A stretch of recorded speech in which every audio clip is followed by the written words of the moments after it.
Օրդ բարին սկսում է իր աշխատանքը 21 TV-ի եթերում մեծ սիրով ուրախությամբ դրական էներգիայով լցված ես առավոտը սկսում եմ ձեզ հետ միասին ուզում եմ որ այն անցնի բարի հետաքրքիր սիրով լի իսկ եթերն այսօր վստահաբար հետաքրքիր է լինելու նաև իր հետաքրքիր հյուրերով այս պայն առաջարկում եմ մի լավ երաժշտություն արտանալու համար որից հետո կվերադառնանք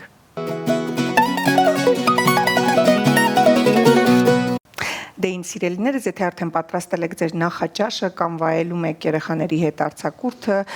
կամ գուցե կան դպրոցներ, որոնք աշխատում են, ամեն դեպքում հարցերից մեկը նաև այն է, թե ինչ հագնել այսօր եւ ինչպես ներկայանալ, դա կլինի բիզնես հանդիպում, թե առօրյա հանդիպում,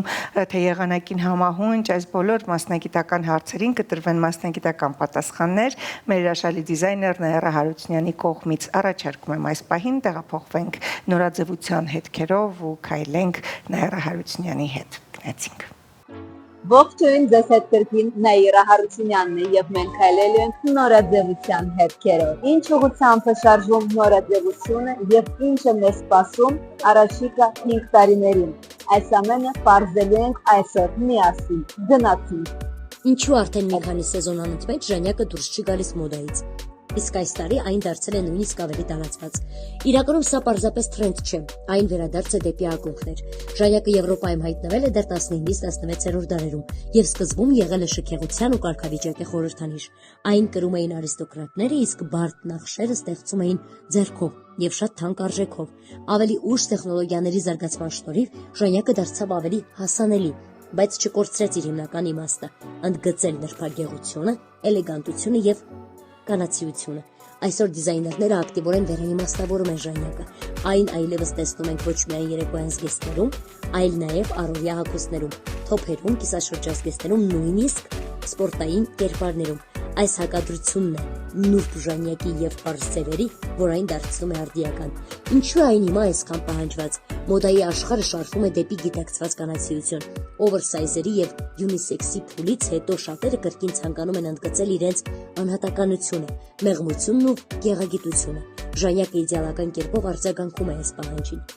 Ինչ է այն տալիս կնոջը։ Նախ ինքնավստահության զգացում, գեղեցկության միջոցով, երկրորդ թեթևություն եւ զգայականություն առանց չափազանց բաց լինելու եւ վերջապես ինքնաարտահայտման հնարավորություն, ռոմանտիկից մինչեւ համարձակ ոճ, կախված նրանից, թե ինչպես ես այն համադրում։ Ահա թե ինչու ժանյակը պարզապես սեզոնային թրենդ չէ, այլ գործիք, որի միջոցով մոդան խոսում է ինքն իրեն վերադառնալու մասին։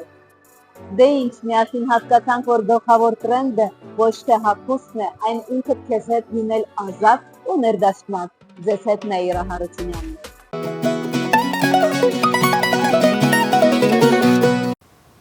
Վերադարձանք տաղավար շատ կարևոր ու հետաքրքիր իրադարձության ենք այսօր անդրադառնալու։ Մեր թեման է Prestige մեդիան, որ ներկայացնում է Prestige հեղինակավոր ամսագիրը, Prestige միջազգային մրցանակաբաշխությունը, իսկ մեր հյուրը Prestige մեդիա ընկերության հիմնադիր տնօրեն Սեդա Գասպարյանն է։ Բարի առավոտ, Սեդա։ Բարի առավոտ, սիրելի Անահիտ։ Շատ ուրախ եմ, որ այսօր օրդ բարի տաղավարում մեզ մոտ հյուր եք եւ հետաքրքիր նորությամբ ենք կիսվելու, բայց մինչ անցնենք մրցանակաբաշխության թեմային, կուզենայի առհասարակ խոսենք Prestige-ից, նրանց այս ճանապարհից, քանի տարի է, որ ծավալում եք ձեր գործունեությունը, որտեղից եք սկսել եւ դեպի ուր եք շարժ։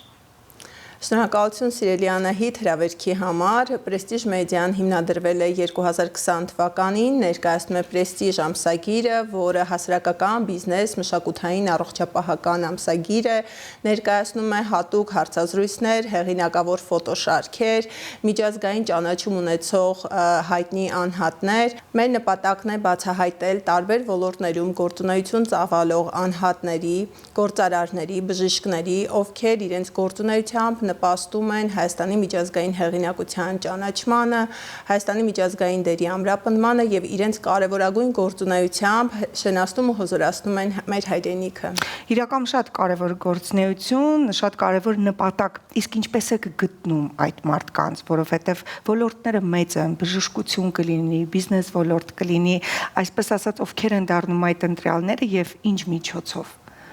Սիրելի Անահիտ, քանի որ ես մեդիա ոլորտում ունեմ 25-ից ավել տարիների փորձառություն եւ իմ ողջ գործունեության ընթացքում տարբեր ոլորտներում, դա լինի հեռուստաընկերություն, թե ամսագրային ոլորտ, մշտապես առնչվել եմ տարբեր միջոցառումների շրջանակներով, տարբեր հարցազրույցների ընթացքում, նաեւ ուսումնասիրելով տարբեր ոլորտներ, մենք հենց ինքներս ենք ընտրում այն անհատներին, այն մարդկանց, որոնց պատմությունները նաեւ կարող են մոտիվացիա լինել այսօրվա սկսնագործարարներին, այսօրվա եւ վաղվա սերունդներին։ Յուրաքանչյուր պատմություն յուրովի է եւ ամեն մի հարցազրույցի ընթացքում բացահայտվում է տվյալ գործարարի, գործիչի, հասարակական եւ առողջապահական ոլորտի նվիրյալի առաքելությունը, չէ՞ որ մենք յուրաքանչյուրս լույս աշխարհ են գալիս մի կարևոր առաքելությամբ, որի հիմնական առանցքն է նաեւ մեր երկիրը, մեր պետությունը, սերը առ հայրենիք, միջազգային ճանաչելիությունը եւ այն գործունեությունը, որոնք տարիների ընթացքում նաեւ բերում են երկրի միջազգային հեղինակության ճանաչելիության բարձրացմանը։ Այս տարիների ընթացքում ովքեր են եղել ձեր ամսագրի դեմքերը, ինչպես եք ընտրել եւ առհասարակ ինչ ճանապարհ եք անցել ու ամսագիրը Հայաստանի սահմաններից դուրս առհասարակ ներկայացվել է։ Իհարկե Անահիտ, ասեմ, որ Պրեստիժ ամսագիրը իր այս տարիների ընթացքում տպագրել է 27 եւ ավելի հատուկ համարներ, որոնցով ներկայացրել ենք տարբեր ոլորտներում գործունեություն ծավալող անվանի հայերի գործարարներ, բժիշկներ, մշակութային գործիչներ, արվեստագետներ, նաեւ սպորտի ոլորտի նվիրյալներ։ Մեր ամսագրի շրջանակներում թողարկվել է Շառլ Ազնավուրի 100-ամյակին նվիրված հատուկ համար, այո, որը իրականություն է դարձել կրթության գիտության նախարարության հետ բացառիկ համագործակցության շրջանակներում։ Ներկայացրել ենք Ֆրանսիայից պրոֆեսոր բժիշկ Եղիան Նոել Կարապետյանին, Չեխիայից Գևորգ Ավետիսյանին, Ֆրանսիայից Ալեն Բոյաջյանին եւ այսպես բոլոր 27 համարներով ներկայացվել են մարդիկ, հիմա որպեսզի բոլորի անունները չթվարկեմ, ընդհանրապես պետք է այո, փնտրել, գտնել եւ ես հիմա կներկայացնեմ Պրեստիժ ամսագիրը միակն է, որ տպագրվում է երկու լեզվով, հայերեն եւ անգլերեն լեզուներով, տարածվում է ինչպես Հայաստանում, այնպես էլ նրա սահմաններից դուրս։ Այո, կարող ենք ասել, որ Պրեստիժը միջազգային է, քանի որ այսօր մենք մեծ ճանաչում ունենք նաեւ Լոս Անջելեսում, Եվրոպայում, Արաբական Միացյալ Էմիրություններում եւ մեր համագործակցության սահմանները անցնում են Հայաստանից դուրս, նվաճելով նոր մայրցամաքներ, նոր երկրներ եւ նոր հեղինակավոր հայերի պատմություններ։ Հրաշալի դե Պրեստիժ ամսագրից խոսեցինք, անցած ճանապարհն էլ քննարկեցինք, ճիշտ ժամանակն է անդրադառնալու մրցանակաբաշխությանը։ Առաջարկում եմ այս բային մեր զրույցը ընդմիջենք փոքրիկ հոլովակով, որից հետո կշարունակենք։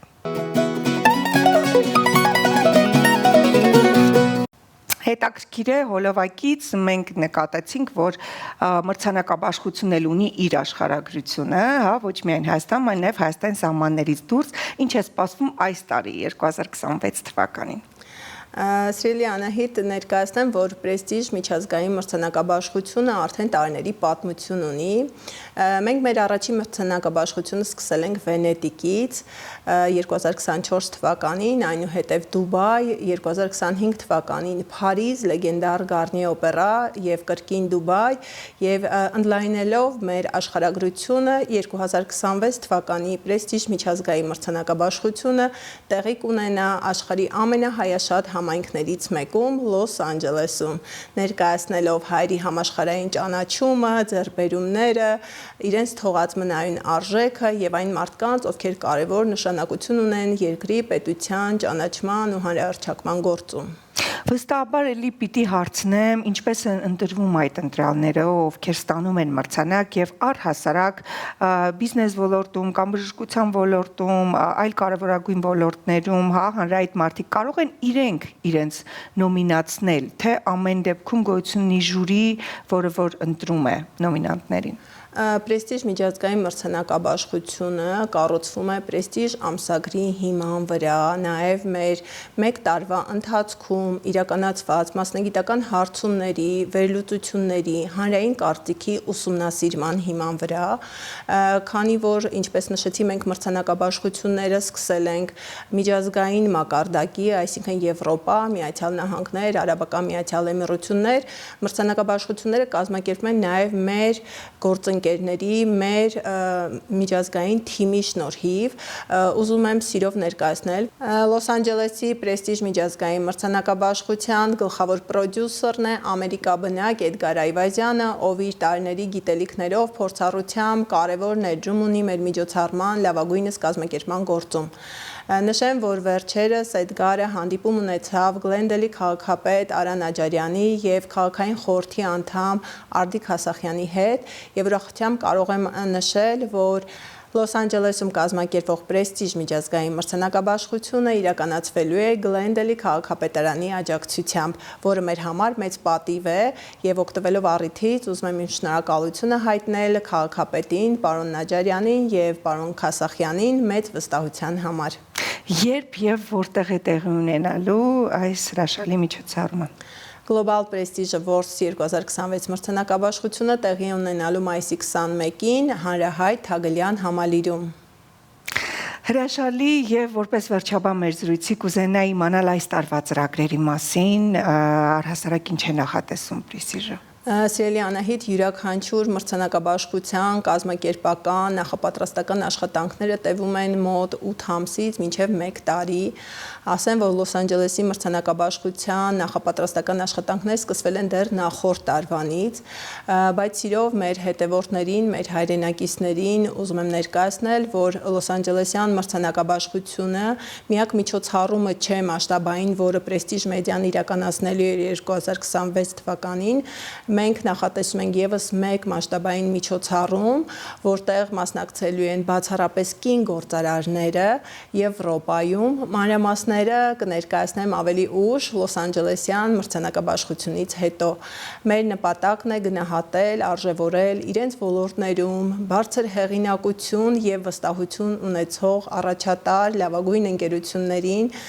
դառնալ մոտիվացիա, նաեւ միջոցառումների շնորհիվ ստեղծել մի հարթակ, որտեղ կարող են ձևավորվել նոր կապեր, նոր ծանոթություններ, բիզնես, հետագա նոր համագործակցություններ, որոնք կբերեն վստահորեն նոր հեռանկարային նախագծեր եւ նոր ներդրումներ դեպի Հայաստան։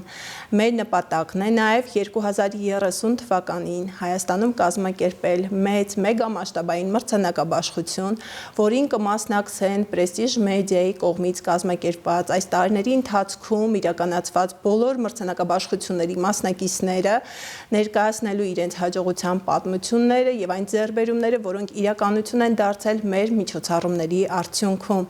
Մեր նպատակն է, որպեսզի Հայաստանը դառնա կենտրոն, որտեղ կմիավորվեն հայեր ամբողջ աշխարհից ներկայացնելու իրենց հաջողության պատմությունները։ Շնորհակալություն անչափ, որ այս առավոտ եկաք մեզ հյուր եւ կիսվեցիք ձեր նպատակներով, գաղափարներով ու իրականանալիք միջոցառումներով։ Մեզ մնում է միայն հաղթել ձեզ հաջողություն, կանաչ ճանապարհ, թող որ իսկապես հյուրերի պակաս երբևէ չունենաք, որովհետեւ շատ կարեւոր է բարձրաձայնել այն մարդկանց ուղին, ովքեր հանդիսանում են մոտիվացիա իրենց անցած ճանապարհով գործնեությամբ, թե Հայաստանում, թե Հայաստանի սահմաններից դուրս։ Ձեզ հաջողություն եմ մաղթում նաեւ ԱՄՆ-ում եւ առհասարակ հետագայում ձեր կանալիք միջոցառումներում։ Ես հիշեցնեմ, որ իմ հյուրն էր Prestige Media ընկերության հիմնադիր տնօրեն Սեդա Գասպարյանը, զրուցեցինք թե Prestige ամսագրից ու անցած ճանապարհից եւ թե կանալիք մրցանակաբաշխության մասին։ Շնորհակալություն ձեզ։ Շնորհակալ եմ սիրելի Անահիտ հրավերի համար, ձեզ մաղթում եմ լուսավոր օր, բարի եթերներ եւ հաճելի զրուցակիցներ ու հաճելի հյուրեր։ Ձեզ նույնպես շնորհակալություն, թող ձեր օրը նույնպես անցնի բարությամբ ու սիրով լի։ Այսօրվա եթերն այսպիսին էր, սիրելի հեռուստադիտողներ, շատ կարևոր է, որ ճանաչենք ու բացահայտենք մեր շրջապատում այն կարևորագույն մարդկանց, ովքեր իրենց աշխատանքով ու գործունեությամբ մեծ ու կարևոր նպատակ ու գաղափար ունեն, տարածել հայի անունը աշխարհի տարբեր երկրներում եւ եւս մեկ անգամ բարձրաձայնել հայ տեսակի կարեւորության մասին իր գործում ու գործունեության մեջ։ Այսօրվա համար նախատեսել այսքանը, ձեզ հետ Անահիտ Կիրակոսյանն էր, օրդ բարի ծրագիրը, մնացեք բարով։